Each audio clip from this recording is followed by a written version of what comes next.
Good evening and welcome to the Channel Studios here in London with your international news around the world in 5.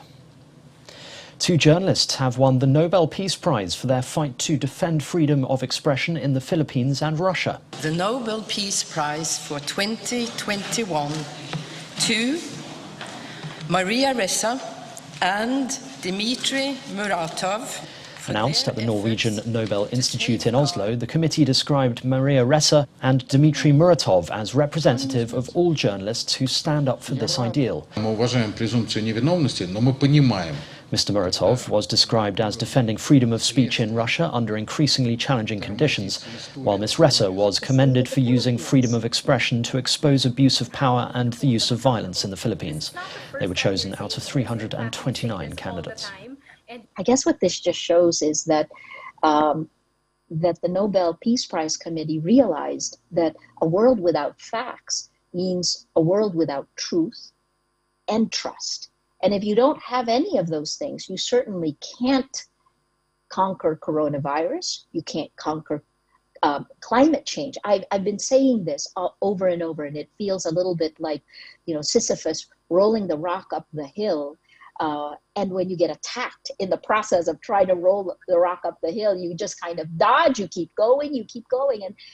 And it's a shock. But the fact that a journalist from the Philippines and a journalist from Russia won the Nobel Peace Prize tells you about the state of the world today and the state of the Philippines. A suicide bomber has targeted a mosque in the northern Afghan city of Kunduz during Friday prayers, killing at least 50 people. Images on social media showed bodies and debris inside the mosque used by the minority Shia Muslim community. No group has yet claimed responsibility for the attack. Members of Iraq's security forces have cast their votes 2 days ahead of the election for the general public. Today's early ballot allows members of the security forces, the internally displaced and prisoners to cast their votes. Iraq's armed forces count over 1 million members and more than 250,000 fighters are deployed to secure polling stations. The Polish government is playing with fire, that's according to Luxembourg's foreign minister. Jean Asselborn made the warning after Poland's highest court ruled that some parts of the European Union treaties are incompatible with the country's constitution. It